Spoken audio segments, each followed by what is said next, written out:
Hi there, welcome back to the Accelerate Running Shorts podcast. We hope you enjoyed part 1 of our Ultimate Carbon Shoe Showdown with Andy Shelton. Part 2 is coming right up here. We go more into shoes and chat lots about running. Don't forget to like, comment and subscribe, and we hope you enjoy part 2.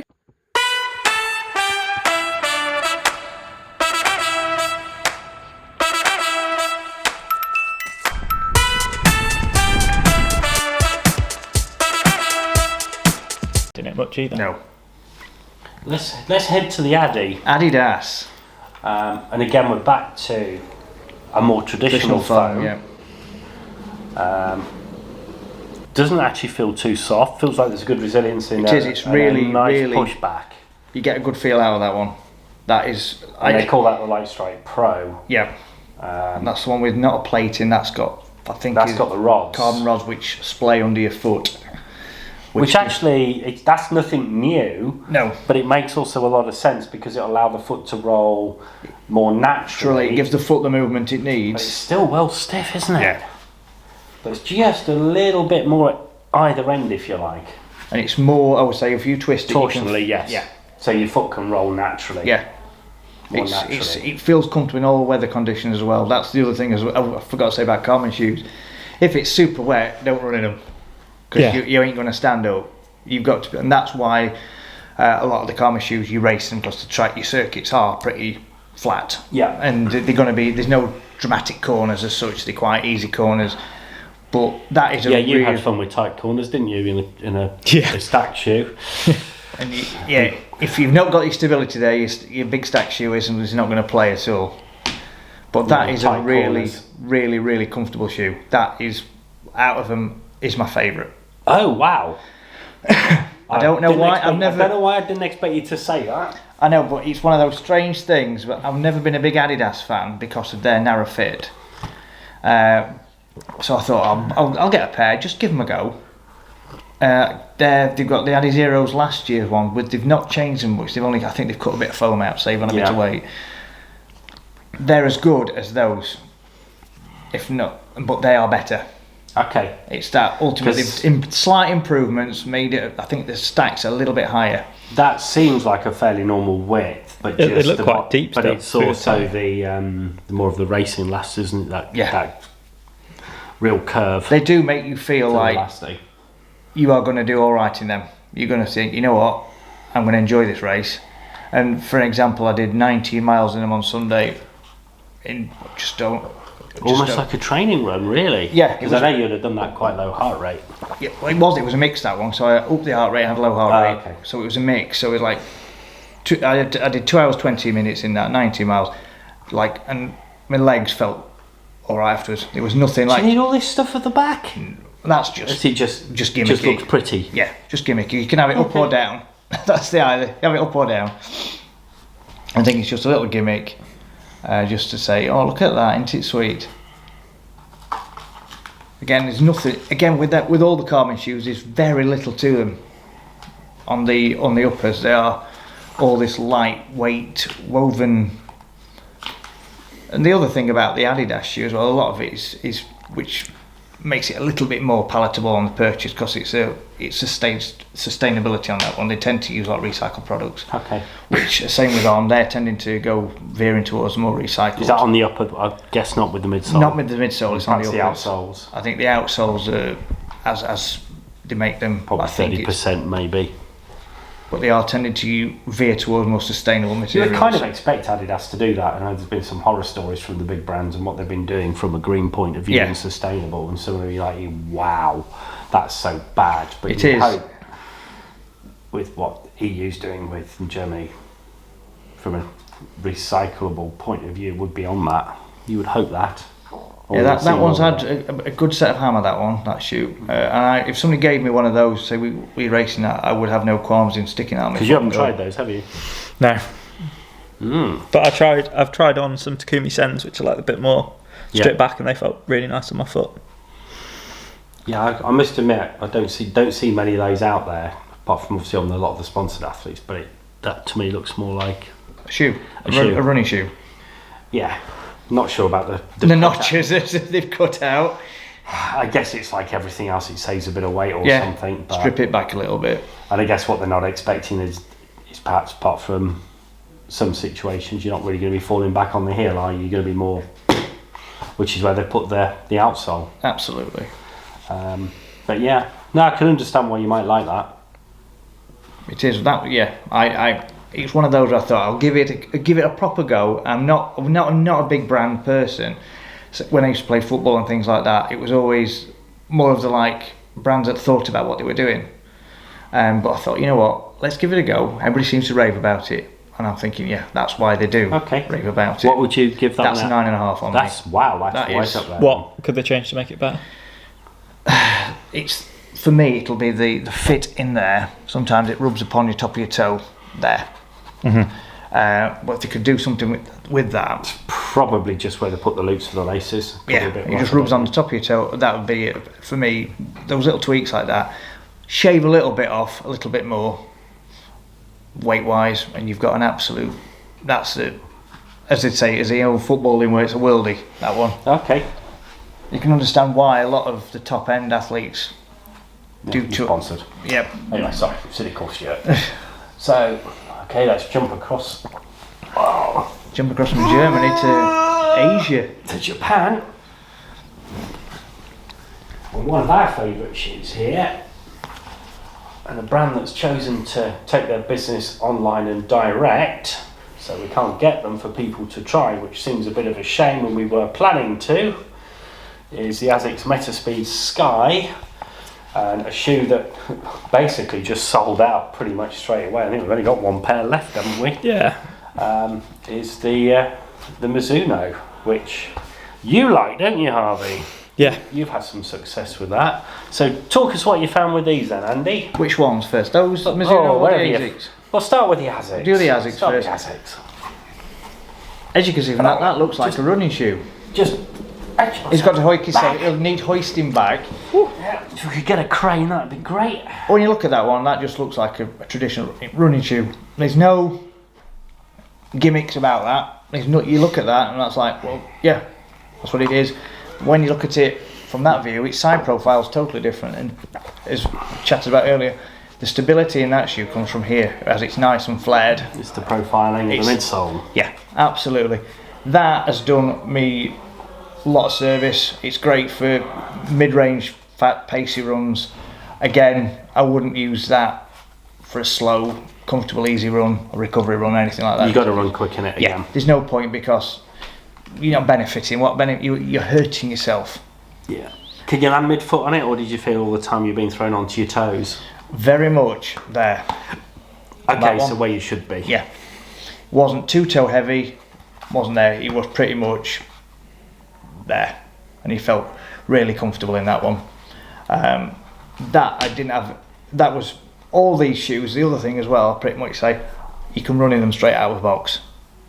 They're not, we've got to bed them in a bit. Well, there's nothing to them, is there? No. And to be fair, the upper construction is very much a sock. Yeah, that's, And obviously the only sort of, I guess, if we're going to have any stitching really on show, is from the collars, isn't it? Collars and where the lacing bits are. But the actual upper materials are almost just like a string vest. Absolutely, because you can see whatever colour sock you wear, you've got to try and match it because it looks a little bit. Well, yes, I have found that actually. I can match my socks with my shoes tragically as well. That's the other thing. I've got a sock fetish as well, but hey, that's a different story. Maybe it's just your feet. Probably. Colour foot fetish. Can't beat a foot fetish. But yeah, I've never had a problem with that one. I like that one. And if somebody again gave me a pair to race in, I'd be off. Quite happy. Okay. Not worry about So that's that. going to get a good score out of 10. Yeah, that's another 8 on that one. That's up wow. there with them. That one. That's a nice shoe. That one. Harvey's tried it on. He enjoyed that one. Yeah, it felt proper nice. He pestered me when I first got him. I said I need to try them, and he's tried them this morning. So, and again with all these shoes, I've gone deliberately half a size up for comfort, and it's worked. Okay. Well, let's give you the. My favourite little shoe. I love this shoe. It's something about it. I'll leave you two to talk because you can have a look. I don't know if it's because of the quirkiness of it or whatever, but it's just comfortable, and you do feel like you can conquer the world in that one. You feel like you are quite. You've got to beat me. You've got to beat me in that. I don't know what Harvey thinks about it, but I do think it works. Although it looks very strange, you're landing about there again, and it just feels really comfortable. Feels absolutely spot on. That's my surprise shoe of the year. It's the one I thought it can go one of two ways. It can either be fantastic or an epic failure because of the whole structure of it. But to me, that is fantastic. People have been telling Mizuno it needs to be stiffer. No, leave it as it is. Leave it as it is. That's what we think. What do you think, Harvey, to that? Yeah, it's a little bit high if you're on a technical course, but otherwise it's bob on. And maybe go slightly higher on the heel collar so you don't have to wear socks, but otherwise. Yeah, the only other they could do with it is lighten the foam. That's the only other thing. Yeah, they won't get that foam much lighter, I don't think. No. It's it's got TPU in it, one of the two. Yeah, it's got a nice, good plating, and they don't need to mess with that. Yeah, because that's got the split plate. Yeah, flares through the forefoot a little bit. Yeah, and I think the only other thing they could possibly do, as Harvey said, is just heighten that or strip that back a little bit on the soften the heel. Yeah, and that would save the weight and the material change. That's because a lot of the materials are pretty much all that woven like synthetic, but that is the surprise shoe of the year for me. I was like, go on then, let's give it a go, let's see what happens. It's interesting because obviously we get to see the shoes a little bit ahead before launch, and we see the samples and things. As soon as I saw that, I put that as that's going to be a good shoe. It's like one of my other shoes that I like is I do like the Scott Carbon. Yeah.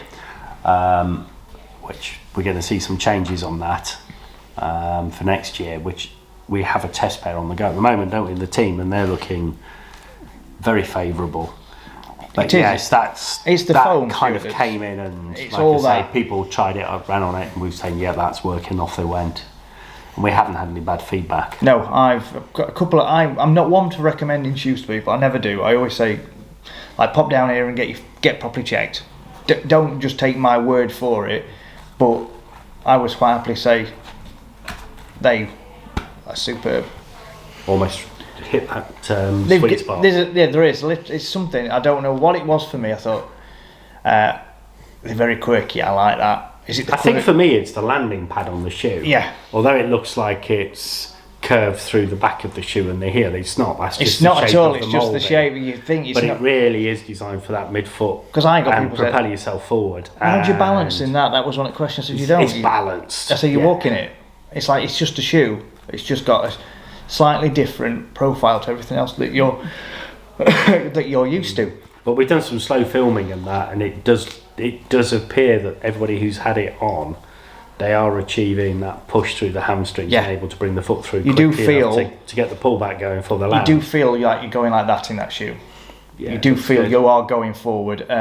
Unlike the Nike shoe, which feels like you're going that way. Because I don't know what it is about the Nike shoe. They seem to produce a good shoe every time, but it doesn't feel like a natural landing. I think it's one of the shoes for me that just seems to be changing how people move, and that's purely anecdotal and from what I'm seeing. And it's a small spectrum of people that probably just bought it off the internet. Now they've got it. They've seen it on the telly. That's what would happen if actually, they've seen people that it's designed and fitted for. I don't know. You and Harvey, I said, does it make you a better runner? No. Does it make you a more efficient runner? Maybe. If you can run, it makes you enjoy your running a little bit more. It does. It's one of those strange things, but I think a lot of the carbon shoes, a lot of it behind it is psychological, because you've seen people achieving such feats of history and stuff like that. So do you think it's the foams or the plates? The foams. Yeah, that's what I think too. The plate, I think, is giving very little. Plate it's there. Producing a little bit of firming up your shoe. That stiffness but through. That also stacks up. Like you clearly prefer something a little bit stiffer. Yeah. Because the Adidas feels really stiff. So does the Vaporfly. In terms of the plate, whereas I need a little bit more flex there. A little bit more flex. So it's still coming down to what fits your foot, isn't it? No. And like the Scott doesn't work for me at the minute, and that's a really stiff shoe. Yeah, that's a very stiff shoe. It doesn't work for me, that one. That's too much. Too hard. It's light. Don't get me wrong. Scott's shoe is lovely and light. It does the job, but it's just not got that. What's the word? The ping, flexibility. The feel. It's got a ping to it, but it's not got a comfortable landing feel to it. For me, you're landing. It's like it's a bit too much. Yeah, you see, I've tried a few carbon shoes on. I actually ran in that, and I thought that's the one I quite like. Out of all of them. I mean, I must admit, I've tried the Saucony and it just felt like I was running through mud with a board under my foot. It just didn't feel right at all. I've never tried Nike. The On felt okay, but I've not tried the later versions, can't say the word. And Adi, I've never had a little play, but I've never raced in anything or done anything in anger. So, do you think they make you faster, or do they just help with recovery so you don't get tired as much? What do you think? Energy conservation. You do not exert as much energy, which then in is terms... that the push energy, or is that in terms of absorbing shock? Push and return. Because you feel yourself... If you're going at a proper race pace, your race pace is... that's where you're efficient. You get that push up and you get that lovely comfortable landing, so your legs are going, thank you so much for buying me a lovely pair of shoes. Do you recover quicker then? Yeah. Are you finding yourself? For example, like I did that 20 miles on the Sunday, and I normally feel a bit achy afterwards when you've worn a conventional pair of shoes, but I was absolutely fine. I was outside playing with the kids, playing cricket, football. Would you have found that if we'd taken the plate out and just had the foam? Probably, because I do think a lot of it is to do with how the foam, the construction of the foam. What do you think, Harvey? But then I think the plate still plays a big factor. Like you say it's the foam, but without the plate in there, you're not stabilised, and they're way too flexible. You're then just in a squishy training shoe. It's the ultimate conundrum, isn't it? It's like, do these plates It's work? not. You've not got one without the other. Yeah. Because with just the plate, It's a necessary evil. You need one or the other, or you need both. See, I wouldn't have thought, having running the Saucony Sinister, which is obviously a P-Bax foam, I don't think that. No. I think the shoe would be spoilt if you made the foam bigger and put a plate in it. It would have just... Yeah, but it's also a different shoe then, isn't it? You're aiming for a different feel. Don't know. I just don't like running in carbon shoes. That's it. The carbon, it's weird because carbon shoes seem to be, everybody's buying them for that purpose. Like I said right at the beginning, it's going to make me the best in the world. They give you the feeling you are the best in the world. But a lot of people, even at sort of club level, are coming back and actually saying, we're running PBs. Yeah. But I keep saying it, what if we took the bloody plate out and you just ran in them? I'm really not that convinced when I see people move. I don't know.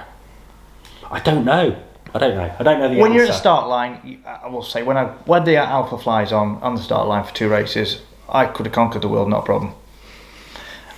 It was just, on the day itself, it was just, both races I raced were massive events, so you were fighting through crowds on the track, but I didn't do myself any disservice with them. It was just like you felt really comfortable, you got that lovely spring in your foot, you got a nice bit of energy conservation as you landed, and you felt really good all the way through. Even at the back end of 24, 25 miles before you finish, where everything's screaming stop, your legs were... You have not got that pounding feeling. Yeah, and my little thing was when I raced Rotterdam before, which I did in a non-carbon shoe and had the epic failure.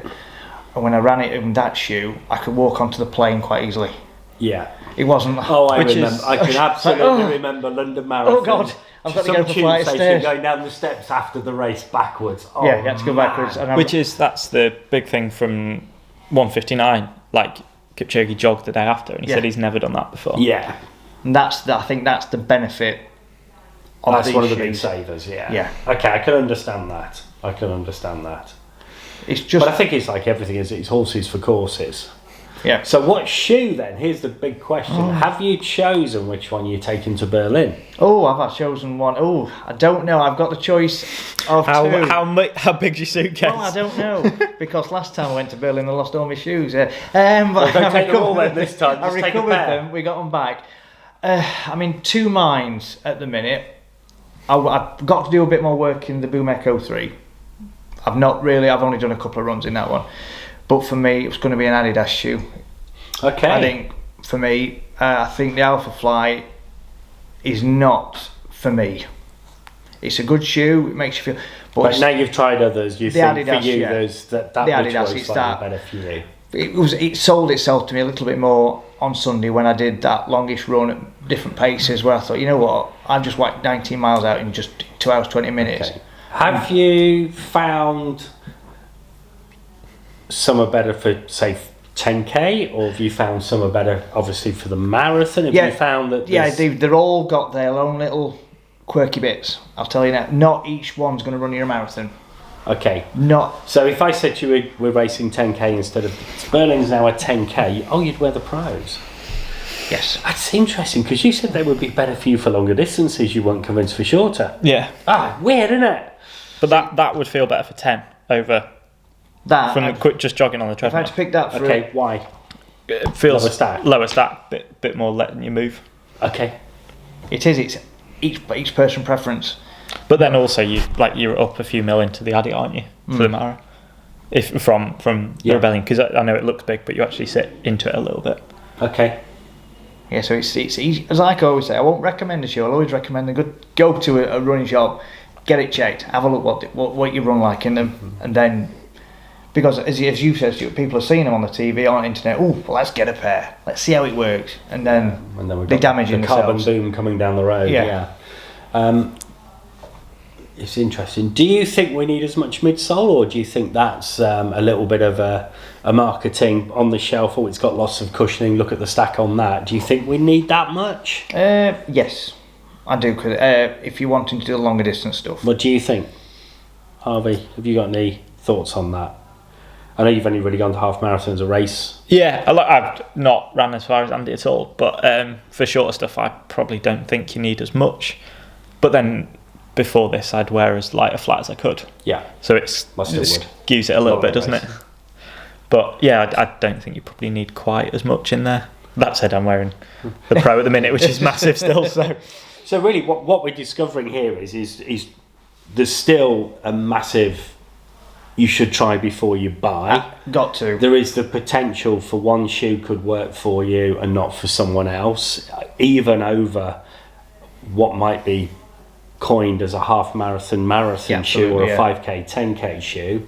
So actually it's going to be horses for courses, which we're discovering, and then obviously the other thing I guess is for people to perhaps consider in choosing a shoe is maybe just to consider a little bit of the longevity of the midsole. That's it. With the cost of some of these, but it would be interesting, wouldn't it, if we could have, shall we say, a non-carbon but well-made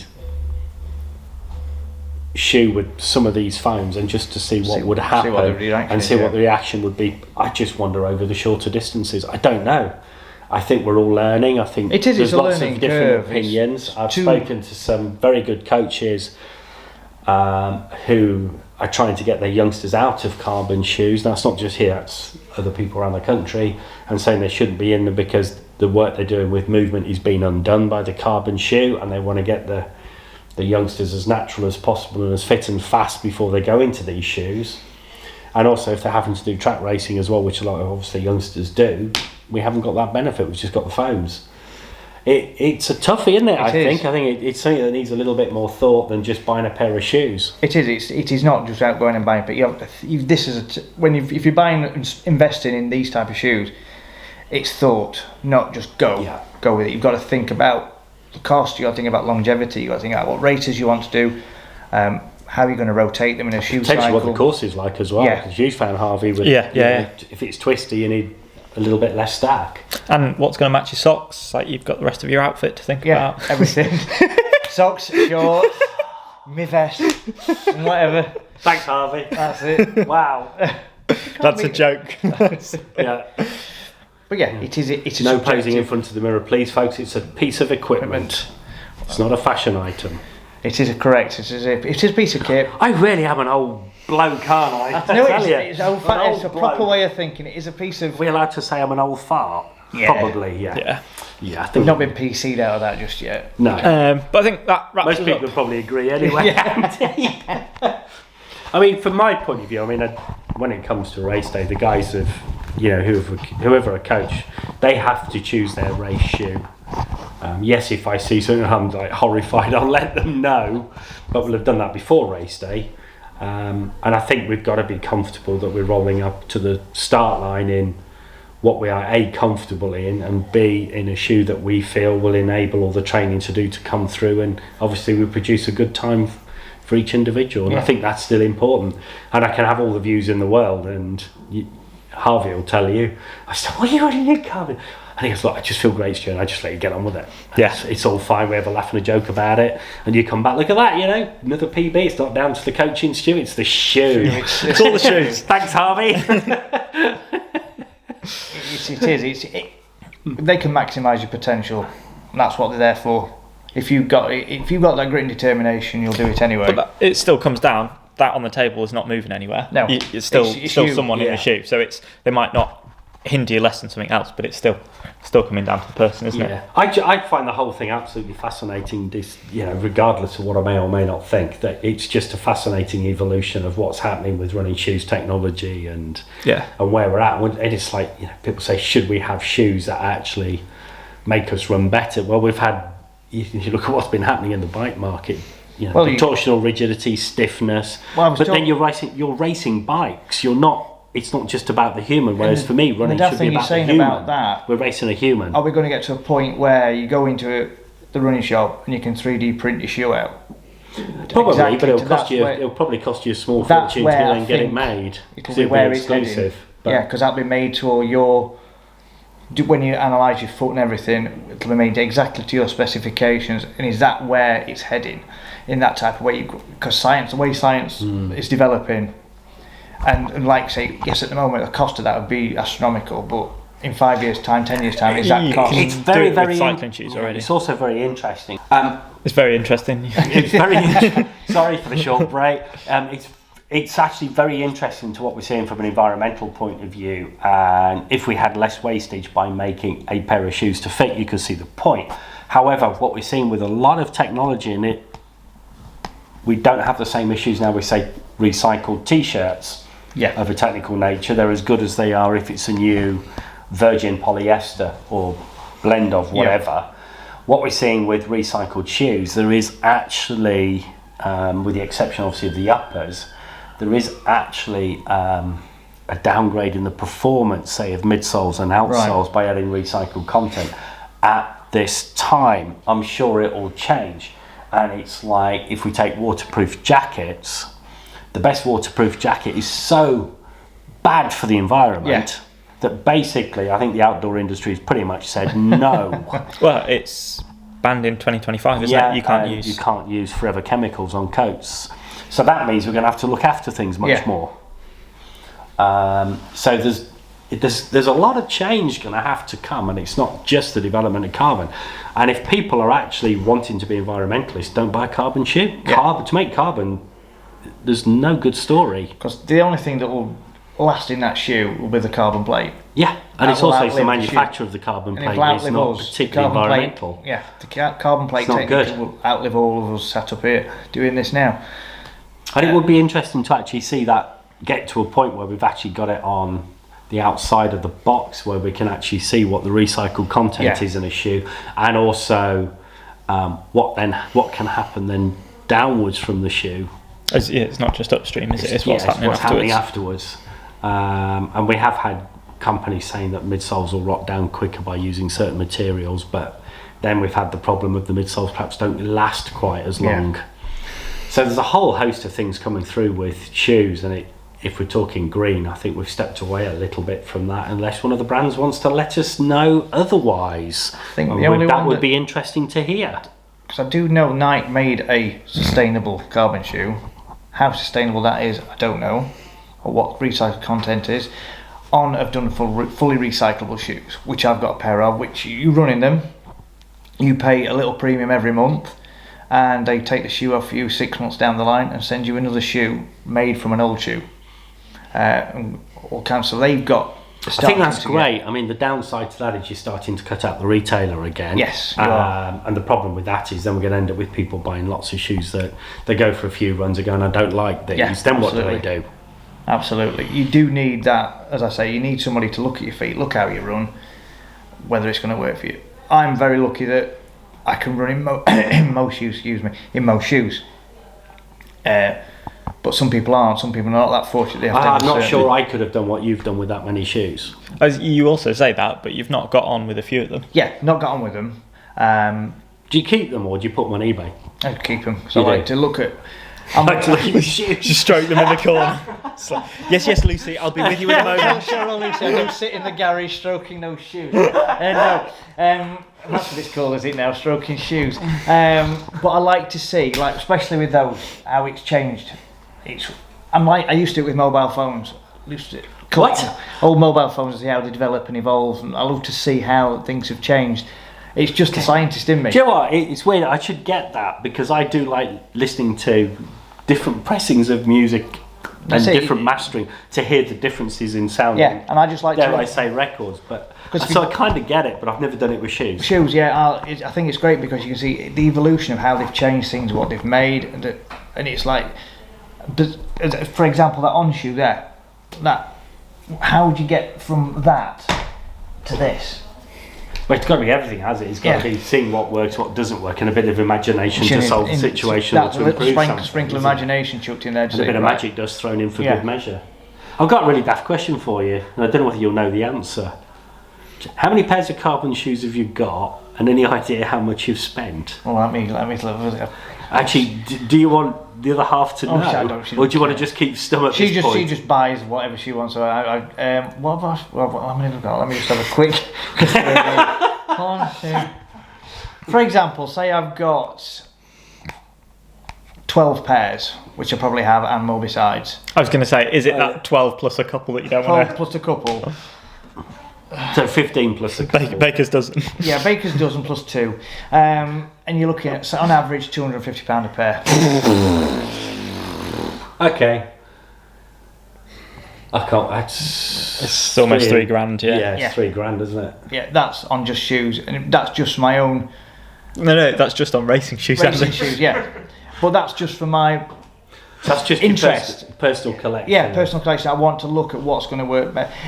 Do you keep a spreadsheet where you actually log the mileage? There may be a spreadsheet somewhere. There may be. There's a spreadsheet. There's a spreadsheet somewhere. There is a spreadsheet. Yeah, because why keep them and not look back and see how they worked? All the different shoes, how they work. Yeah.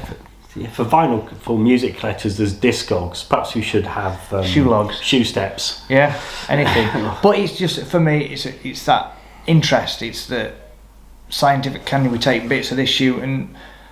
I mean, it is interesting. I mean, the on's the obvious one because the three are here. It's like you say, you can see how they've evolved and moved through. And there is a commonality between the shoes, even if things change and becomes, say, something becomes bigger or something, there's less of that shape. But it is interesting that, you know, if you looked at the first and the latest on, you'd say, yeah, they're still on shoes. They're still on shoes. Yeah, there's a theme through it, isn't there? Yeah, there is. And even the way the uppers have gone across the different shoes, there's a theme there as well. Yeah. And it's almost like, yeah, the mesh on the Adidas is something you'd take to the grocers to put your onions in. It's the same with the Saucony ones. It's pretty much the same. It's pretty much the same stuff, isn't it? It's just like webbing. Yeah, and that, just a nylon mesh. It is, and people, yes, the Saucony, the Endorphin Elite is very expensive. That's just a touch under 300 though. Yeah, that's the most expensive on the table, isn't it? Yeah, that's the priciest one. The Alpha Fly is they retail it at 279 still. So that, and the Vaporflies, they're always in a sale. You can pick a pair of them up for 150 if you ever needed. Need to come to shops. Come to the shop and buy any independent running shop. Go try the different. Ignore the shoes websites because they're pointless. Because you don't know if it's going to work for you at the end of the day, or you're going to be suffering from carbon boom. Yeah, but like we've said, and we'll reiterate, it's each shoe works differently for everybody. So and then we'll say you've got to come and get your feet. And there is, to be fair, there's a whole host of new foot-related injuries for those that are spending too much time in carbon shoes, and some of them are actually shock related because the foot can't do what it's supposed to do, and there's been some research done on the types of injuries coming through, and that's now been peer reviewed, and some of those injuries you don't want. No, you're getting less take a bit of time to clear up as opposed to just a conventional quick rubbing bit of shin splints that's just everything's a bit tight from shock. So I think people do need to be, not wary is perhaps not quite the right word, but approach it sensibly. Yeah, there's got to be some kind of logic to your approach. You can't just go, I'm going to run in these every day, because they're not an everyday shoe. You cannot sustain, say you're doing heavy mileage of 70, maybe 80 miles a week, you cannot sustain 80 miles a week in carbon shoes.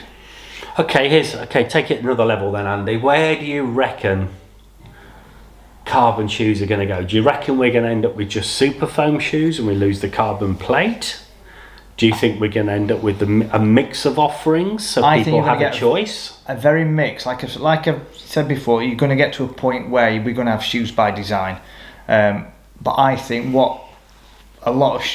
instead of having a basic rigid carbon plate, they're going to go along the way the Adidas one's going to go, where it's like the fingers underneath, where your foot can move in a more natural way. But also with the foam. I would like to see that. That would be amazing. And to have and one way to make the foam lighter is to introduce more nitrogen to it, so it makes it lighter. Yeah, we're going to see some more nitrogen infused foams coming through. It's nothing new. I think Mizuno were doing it 10, 15 years ago. And it's going to be if you look at a lot of the certainly New Balance have done it in the last they have, because 12, 13 years as well. You go through New Balance ones like water, literally mine are wrecked after about 6 or 7 long training runs. They were destroyed. There's absolutely nothing left of them. Yeah, and it's frightening to see. But I do think if you look at some of the shoes as well, if you go online and look at the structure of the foams as well, they'll change those. Whether they're going to add little pockets of air in between. We've seen all sorts, haven't we? All sorts. Pyramid shapes and cone shapes of midsole joined together. What do you want to see in these shoes, Harvey? And don't say faster. Wheels. Little wheels and jetpacks. That'd be fairly awesome. Yeah, I can't see the IAAF approving that one, but you never know. Go a bit lighter. Enough money, but keep how responsive they are. Yeah. Just cut it down, slim it down as much as you can. I think that's where it's going. But retaining all the things we need in a shoe of stability and whatnot. I mean, like, we were at Ron Hill the other day, and some of the shoes he ran in fell apart as he got to the finish line. That's what you want from a racing shoe. They were amazing shoes, weren't they? That's what you want. That's back in the you've destroyed them. Maybe that's not what you want for the planet, but in terms of a racing shoe, that's how light you want it to be. So you're almost talking 1-2 use shoe. If you go in pure performance, yeah. Wow. But that's not sustainable. But that's how light you could make something, isn't it? Yeah. Okay. So you want every edge you can get from the shoe? Is that what you're saying? Well, if we're going on pure performance, why would you want to get held back in any sense? Yeah, but you want it enhanced? No, because it's still you, isn't it? Okay. I think unless you're putting wheels on there, it's still you. Okay, let's find them. It's okay. Yeah, that's... Didn't know where you were going then for a minute. Stick some wheels on them, I'll be alright. I need wheels. You need wheels. At the finish line, get me some wheels and drag me off. Yeah, I like the idea of going back to some adventure racing where you get towed when you're tired. Screaming and kicking behind. That's the only other shoe I've not bought as a carbon one, is me off-road carbon shoe, the Saucony one. Where again, that's a split plate. But does it work off-road? I don't know. Are they there? It's not caught on in the same way off-road, No, because your terrain is too mixed. Well, you've got that constant flex, you've got that constant moving, you've got that stop-starting. Whether they do take off a little bit more, I don't know. Manicured trails would make sense. Where they're designed for in the US, they're doing a bit more. Right. But in the UK, it's just way too technical and changeable, isn't it? Yeah, you'd need literally like an old railway line, wouldn't you? Yeah. That's where they're designed for, as opposed to stuff in the UK where you're actually having to pick your feet up and you're landing on stuff awkwardly. You slippy stuff. Yeah, you're still going to benefit from being able to move. Anyway, I'm just conscious we've been well over the hour here. Well, I do like to gain a bit of attention. Yeah, I think it's been absolutely fascinating, and I think it would be good to see you back, Andy, when you've got a few more pairs tested. or post Berlin. Sorry? Post Berlin, little check in. Post Berlin, check in. I think it's been absolutely fascinating. I'm just amazed that you've got so many pairs, but anyway. So is Cheryl and Lucy. I can understand that. And my brother. Not another pair. He doesn't like it. He's like me. He just, what is this carbon thing going on? But he runs. Let's be honest, Andy. Chris does run a little bit. He's got that very beautiful, natural, flowing running. Oh, that's style. Enough about him. And he really, you can see why he. Excuse me, while I just having a little daydream. Oh God! Don't. Oh, I've got that image in my head now. But anyway, that's the way of it. And Yeah, I still think there's a place for something in between the carbon and, if you like, the old-fashioned racing shoe. I think we need something to fill that gap. I know one have got something coming through, I think in October, that looks very interesting. They've spotted it. Saucony would say that they've got the Kinvara and things going on there, but again, I think they're a little bit soft, but that's me. Yeah, I'd agree with you. People will find them probably very good. But I just think we just need something in between that if we want to just go out and do a tempo run in, we get the benefit of the foam, but without the Breaking the the lag bank. of something soft or breaking the bank, yes. And I don't know whether this is driving the cost up in terms of its research, or it's becoming a little bit of it's an excuse to keep the price high. I don't know. We see that in other markets. I hope that's not happening in ours. So, but anyway, wow, thanks Andy. Pleasure. Thanks. Any last points you want to make? No, I think we've covered everything, to be honest. It's like we've covered costs, covered injuries, you've covered everything. The only thing I would say, you do need to get your feet checked before you put a pair on. Okay. Don't be brave and don't be foolish. Before we move on, because I know music's something you love too. Yes. Last album you played. Last album, oh God. Listen to, not played. Listen to, what did I listen to? Oh, Oppenheimer. Oh, the soundtrack. Soundtrack to Oppenheimer. Okay. It's a little bit left field, but it's one of those. I was using it. Yeah, didn't expect you to say that. No, it was because I was driving. It was like I want some calming music on, and it is. I like it. Okay. It's really quite calming. Alright, you're also a keyboard player. So Yes. last song you played on the keyboard. Last song, oh my God. Twinkle Twinkle Little Stars. Would have been Daughter. Freebird at the last game. Oh I yes, played now we're Freebird. talking. Actually, that's probably very appropriate with this. Yep. Yeah. And We Plat was the last song because that was Yeah, from so the last Linus game. did a Freebird. Yep. Yeah, and any youngsters watching, it's 12 minutes epic. Just go. 12 minutes of pure. Unadulterated rock. It's a good one. It's a great song as well. Yeah, Keeps you on your toes.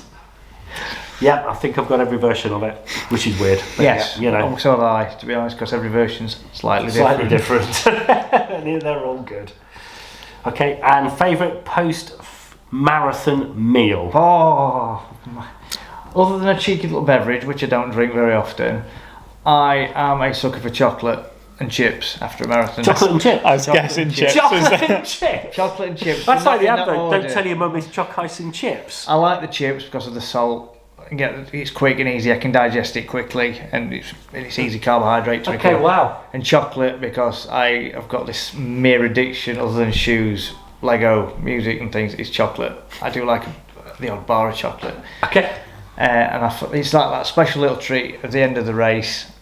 It's what I'm gonna have a bar of chocolate. Dark chocolate, I take it. Doesn't Already matter. chocolate. Doesn't matter at the Just end. chocolate. I just want to eat something. But it's always, I do like chips after a race. A lot of people want that salty, mucky. Yeah, just anything. Just pass me anything. and I that's a don't. bit, yeah. And it's like when I bit did greasy. When I did Berlin last time, I enjoyed myself that much. I destroyed McDonald's, and I don't do McDonald's. I went into the airport McDonald's and ate like him. He likes his You Scotch had your eggs. waiting cheeseburgers. Yeah. Henry's been attacked in this one. Yes. Andy can come on again. But yeah, Wow. it was. I'm not a McDonald's fan at all, but it was what I wanted. It's what I needed, and I didn't feel disgusted by myself. Didn't feel guilty. I didn't feel guilt. I thought, you know what? I have supported a big American food chain, and I don't care today. Well, they employ hundreds of people, Yeah, and they you know, keep at the end of they the keep day- the economy going, don't they? Yeah, And plus the German burgers, you can build them to design as well. yeah. You can make them how you like them. And he's flicking the springs on the microphone Yeah. to get all sorts of twangy now, aren't we? Yes, that's not the sound engineer's fault. He's just thinking of my brother, which is still disturbing. to Oh, say don't the do very that. least. Right, okay, there we go, folks. I'm sure we've all got a different opinion on carbon shoes, or you've raced in something or something you own that you think is truly wonderful, or perhaps not so truly wonderful. Just put something down in the comments right below this. It would be interesting to hear. Maybe there's a shoe you'd like Andy to test and come back and tell us about. Again, let us know. I'm sure we can sell him another pair. Customer of the year, Andy Shelton. And you can also follow Andy on Instagram. Yes, which is Shelt's 2340. There you go. We're also going to let him loose on our Instagram for a couple of weeks. So as he approaches Berlin, he can give us some opinion on some of these shoes from as he finishes a run. So there we have it. Carbon shoes, madness. Bro, good luck Thanks, in Andy. Berlin. No problems. Thank you very much. Nice one. See you soon, folks.